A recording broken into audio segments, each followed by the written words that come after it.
So I got to be a groomsman for a good friend of mine, and I remember we were just sitting in that room together, all ready to go, just waiting for someone to tell us to take our places so he could go get married. And right before it was time to go, I leaned over and said, "You know, there's probably a game on somewhere. You want to go find a TV?" He gave me a look like, "What?" I said, "Yeah, we could probably go get a drink. You want to go get a drink somewhere?" He laughed and said, "No." And then they gave us the cue that it was time to go, and I stopped him one more time and I said, "You got your cell phone on you? You want to play on your phone for a little while? You got your laptop? Let's get a jump start on work for next week."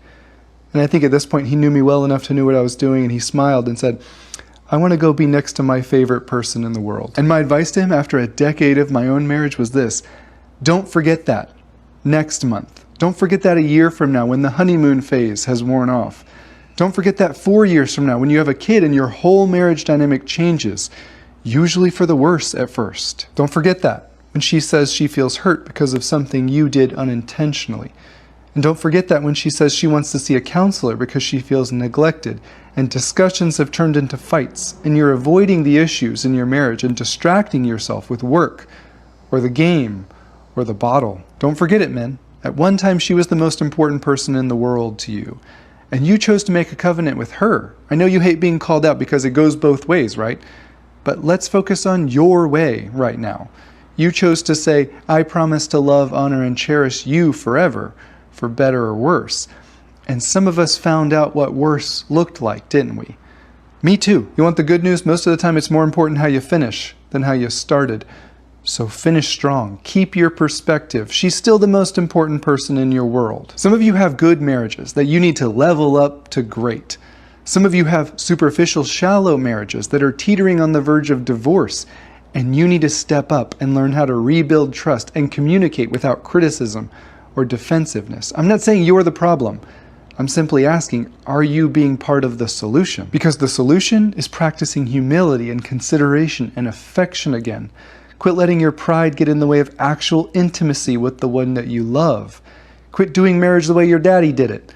It didn't work out for him either. The solution is to date her again. She's just as special and beautiful as she was at the altar all those years ago. Never get complacent. Always stay intentionally appreciative and respectful, because the natural pull of your marriage will always be to drift apart. You have to choose to swim against the current, or you will end up just like the other 50%, divorced. It's not your intentions that make the difference. It's the direction your marriage is headed.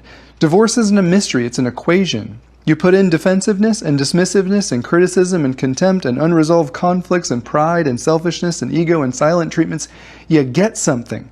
You get distance and disconnection and usually divorce. That's just where those paths lead. And you can learn how to prevent those things, just like I had to.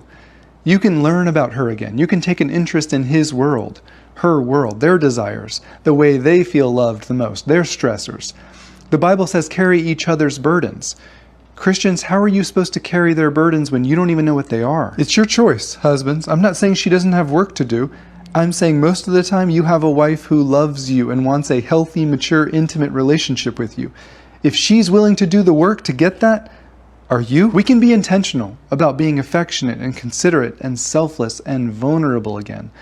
Emotional connection with her is also an equation. You put in empathy and validation and emotional safety and valuing her above sex or work or football. Put in quality time where you put your work or your phone away. You get something back.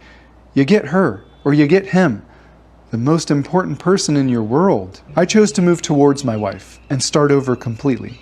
I challenged my assumptions and my expectations on how to do marriage together. Sex, mutual chores, conflicts, fears, love languages, all that stuff.